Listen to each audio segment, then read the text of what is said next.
Bonjour et bienvenue dans ce nouveau Snap. Aujourd'hui, on va s'intéresser à un livre qui va révolutionner notre manière d'aborder la résolution de problèmes. Nous allons parler de la pensée latérale d'Edward de Bono.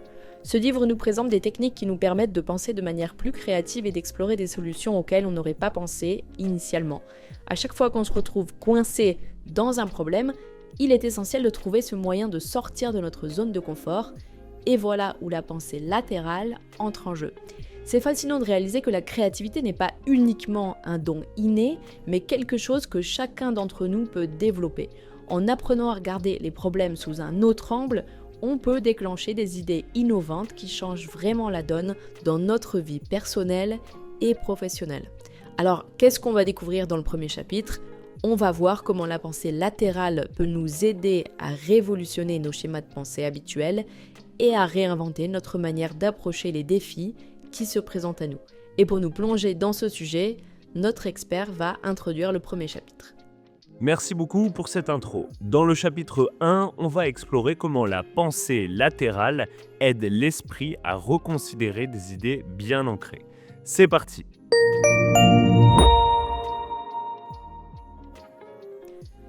Chapitre 1. La pensée latérale aide l'esprit à réinventer ses schémas. Bienvenue dans ce premier chapitre. On va donc explorer un concept fondamental, la différence entre la pensée verticale et la pensée latérale. Vous vous demandez peut-être ce que ça signifie vraiment ? La pensée verticale, c'est celle qui suit une logique bien définie, en utilisant des faits et des données concrètes. Mais du coup, qu'est-ce que c'est que la pensée latérale ? C'est un processus créatif qui nous permet de voir les choses sous un autre angle. La pensée latérale aide notre esprit à actualiser ses schémas de raisonnement et à s'éloigner des tendances habituelles. Lorsque nous rencontrons un problème difficile, on a souvent tendance à se diriger vers les solutions traditionnelles. Mais c'est là que la pensée latérale entre en jeu. Alors, quel est le message clé ici ? Le message principal, c'est que la pensée latérale ouvre notre esprit à de nouvelles possibilités. Cette approche, elle nous incite à faire preuve de créativité pour trouver des solutions alternatives. En effet, il ne s'agit pas de renoncer à nos connaissances, mais plutôt de les compléter avec des idées innovantes. Donc, en quelque sorte, le but, c'est d'apprendre à regarder les situations sur un nouvel angle, c'est ça ? Mais est-ce que ça fonctionne vraiment dans la pratique ? Oui, plusieurs études le prouvent et montrent les bienfaits de la pensée latérale dans les domaines variés comme l'éducation ou le domaine de l'entrepreneuriat. Mais comme tout processus d'apprentissage, ça peut demander un peu d'effort et de pratique. Plus on s'exerce à ce mode de pensée, et plus il va le devenir naturel. Ok, en effet, c'est encourageant, mais j'imagine qu'il y a aussi des défis à relever pendant cette transition. Alors oui, en effet, on a souvent des patterns, des habitudes qui sont ancrées, des habitudes de pensée qui nous rendent réticents au changement. Avec l'expérience, on a tendance à s'accrocher à ce qu'on sait déjà. Mais comprendre ça, c'est déjà un très bon début. En reconnaissant ces barrières mentales, on peut commencer à les surmonter. Voilà, qui nous donne plutôt matière à réflexion. Donc pour résumer, la pensée latérale, c'est une manière d'actualiser nos schémas de pensée figés pour mieux aborder les problèmes. Et maintenant, qu'est-ce qu'on va voir dans le prochain chapitre ? On va directement aller explorer comment, avec le temps et la pratique, chacun d'entre nous peut bénéficier de cette pensée latérale. C'est un chemin vers une pensée plus créative et plus inspirante.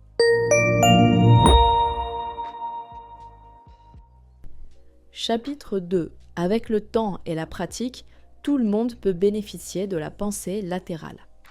Bienvenue dans le chapitre 2. On va donc approfondir l'idée que tout le monde peut tirer profit de la pensée latérale avec un peu de temps et un peu de pratique.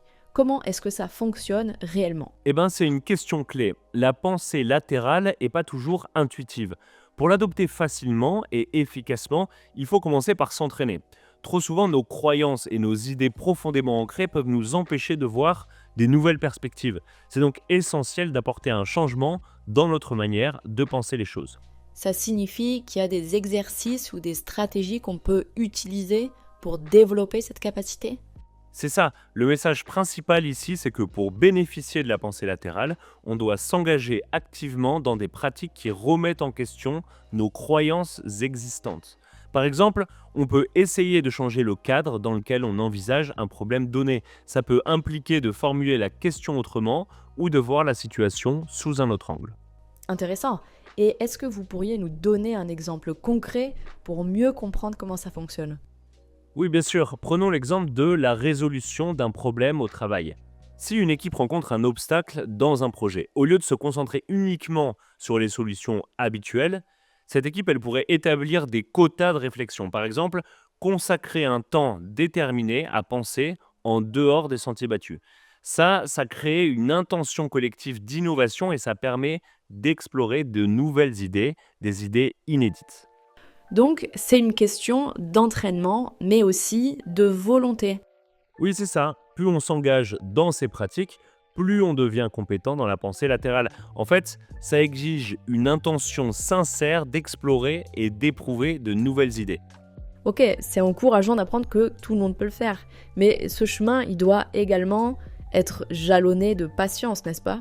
Absolument, la patience, c'est un élément qui est essentiel. Avec le temps, chaque personne peut développer cette manière de penser qui l'aidera à surmonter ces obstacles habituels et à trouver des solutions créatives. C'est un voyage qui enrichit notre nombre de possibilités. Merci pour ces précieux conseils. Donc pour récapituler, avec du temps et de la pratique, on peut tous apprendre à bénéficier de la pensée latérale en mettant en place des stratégies qui challengent nos croyances. Et maintenant, qu'est-ce qu'on va découvrir dans le prochain chapitre? Dans le chapitre 3, on va voir comment la pensée latérale demande de réserver notre jugement et d'identifier les idées dominantes. On va plonger profondément dans ce processus.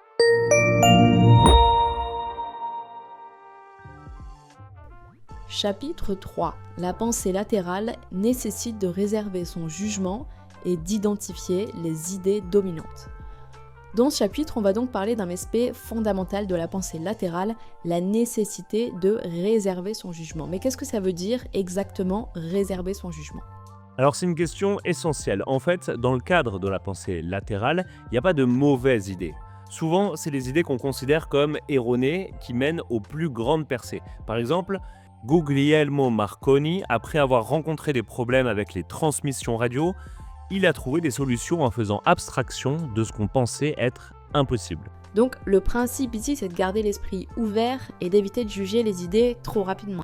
C'est ça, le message clé, c'est que lorsqu'on cherche à innover, ça signifie qu'on doit identifier et mettre en place avec des idées qui sont déjà des idées dominantes. En effet, il est peut-être difficile de voir où se situe la vraie évolution, la vraie percée, si on laisse pas de place à des perspectives qui sont alternatives plutôt que dominantes. Donc il faudrait avoir conscience des idées dominantes et créer des nouvelles idées alternatives pour faire une véritable percée. C'est ça, et une méthode assez efficace, c'est d'encourager ce qu'on appelle la pensée libre.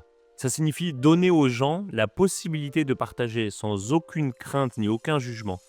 Ça peut être fait en créant un environnement où chacun peut s'exprimer librement sans se soucier de l'approbation des autres. Ok, donc créer un espace où les idées peuvent être explorées sans que personne ne critique, ce serait vraiment bénéfique pour la créativité.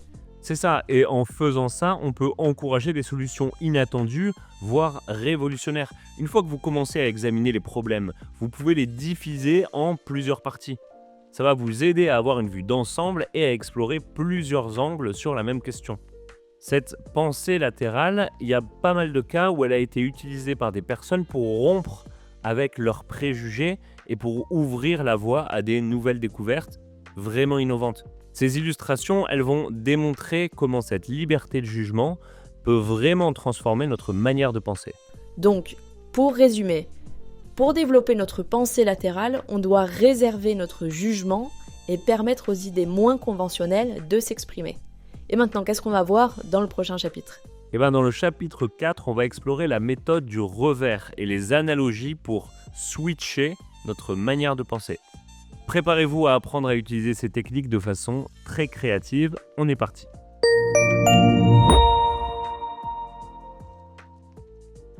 Chapitre 4. Utiliser la méthode du retournement et des analogies pour changer notre manière de penser. Bienvenue dans le chapitre 4. Aujourd'hui, on va plonger dans des techniques puissantes pour changer notre manière de penser la méthode du retournement et le pouvoir des analogies.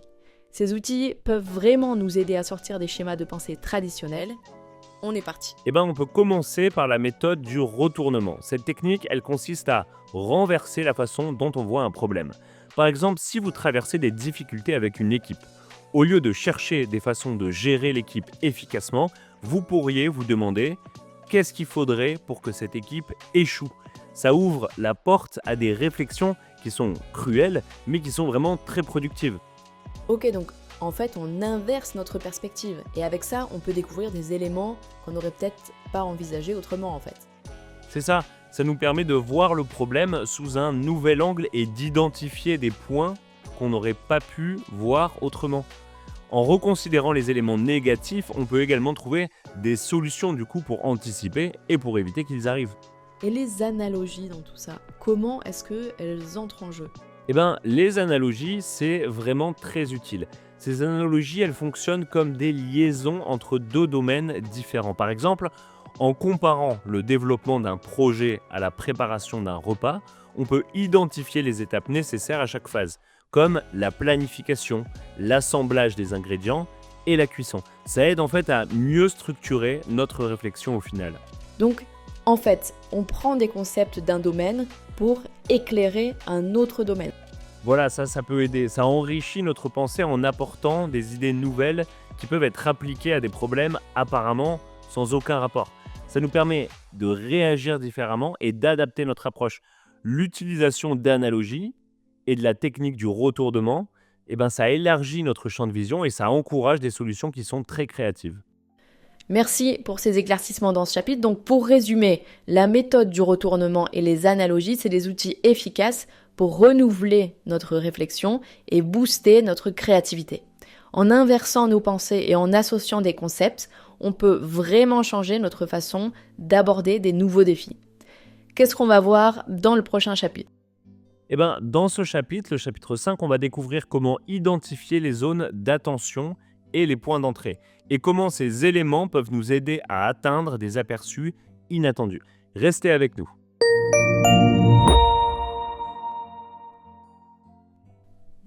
Chapitre 5. Comment les zones d'attention et les points d'entrée peuvent vous offrir des idées inattendues. Alors, Sherlock Holmes disait souvent que ce qu'on ne voit pas peut être aussi important que ce qu'on observe. Mais est-ce que notre cerveau est programmé pour remarquer ce genre de détails inattendus ? Et surtout, comment faire pour exploiter ça ? Ce chapitre explore un concept clé. En modifiant nos zones d'attention et en cherchant des points d'entrée différents, on peut résoudre des problèmes sous des angles nouveaux. Tu connais sûrement l'énigme du chien dans l'affaire Sherlock Holmes. Le chien n'a pas aboyé lors d'un crime. Ça, c'est un détail que tout le monde trouvait inutile, sauf Sherlock Holmes. Pour lui, le silence signifiait que le chien connaissait probablement le coupable. Ce genre de décalage dans notre perception, il peut être vraiment transformateur. Ah ok, donc c'est cette idée d'adopter un regard décalé pour voir ce que tout le monde rate. Est-ce que tu peux donner un autre exemple ? Oui, bien sûr, imagine 3 pêcheurs dans une barque avec leurs lignes qui sont enchevêtrées. Si tu regardes les lignes du haut vers le bas, tu risques de tourner en rond. Mais si tu commences par la fin, là où le poisson est accroché, et que tu remontes vers le pêcheur qui a eu la chance de prendre le poisson, tu résous l'enquête, tu résous le problème beaucoup plus rapidement. Cette approche, c'est l'essence même de la pensée latérale. Donc l'idée, c'est de chercher l'invisible ou alors ce qu'on a tendance à ignorer en premier. Mais est-ce qu'on peut vraiment appliquer ça dans d'autres situations, comme par exemple au boulot ou alors dans nos projets personnels ? Il y a un exemple que j'aime bien. On va prendre un tournoi de tennis avec 100 participants. Pour avoir un seul gagnant, combien de matchs doivent être joués en tout ? Et là, la plupart des gens vont se concentrer sur le gagnant pour résoudre cette énigme. Mais la réponse, en fait, elle est plus chez les perdants. Chaque joueur doit perdre une fois, sauf le gagnant. Donc, en tout, on doit jouer 99 matchs pour éliminer 99 joueurs. Ce genre de raisonnement, basé sur les détails souvent ignorés, il peut changer toute notre manière de planifier et de résoudre des problèmes. Donc au final, ce qu'on doit voir, c'est pas toujours évident et il faut changer notre point de vue, notre angle de vue. Avant qu'on passe au chapitre suivant, est-ce que tu peux nous donner un avant-goût de ce qui nous aide ? Avec plaisir. Dans le prochain chapitre, on va parler des 2 manières de stimuler des idées nouvelles, l'exposition et la génération formelle.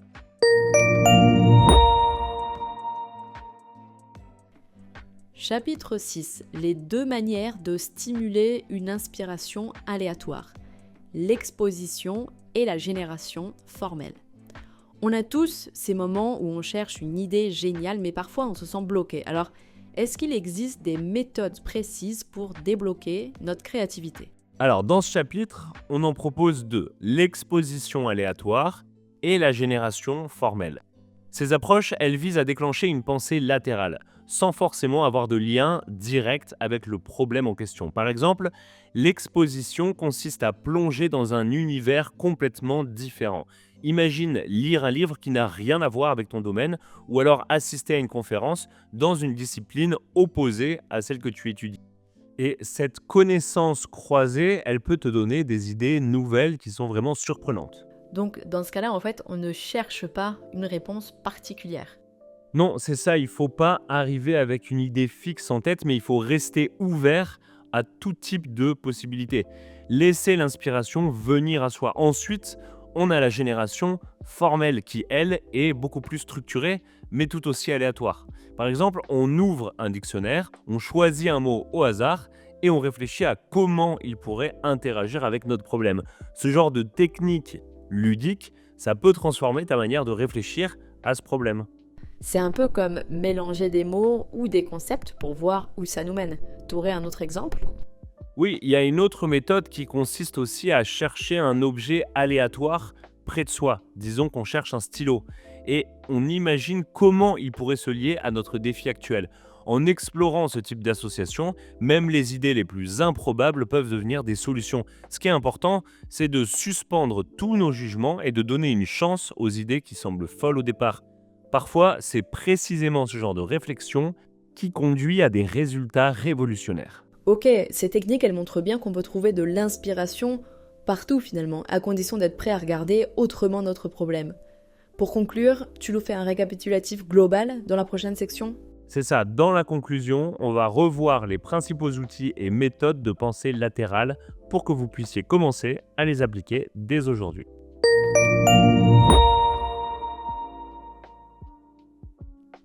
Pour conclure, l'idée principale de ce snap, c'est que la pensée latérale ne s'oppose pas à la pensée verticale. Elle est plutôt une manière de tester et de mettre à jour nos schémas de pensée habituels. Souvent, on reste accroché à des croyances ou à des idées bien ancrées, mais la pensée latérale nous invite à regarder les choses sous des angles neufs et à redéfinir ce qui semble évident. Des outils comme la description, la conception ou encore la résolution des problèmes, ça peut aider chacun à développer cette manière de penser et le meilleur dans tout ça, c'est que c'est une compétence que tout le monde peut apprendre et utiliser. Voici donc un dernier conseil pratique. Au lieu de dire « oui mais » quand quelqu'un propose une idée, essayez la méthode POE. POE, ça veut dire Possibility, Opportunity, Exception.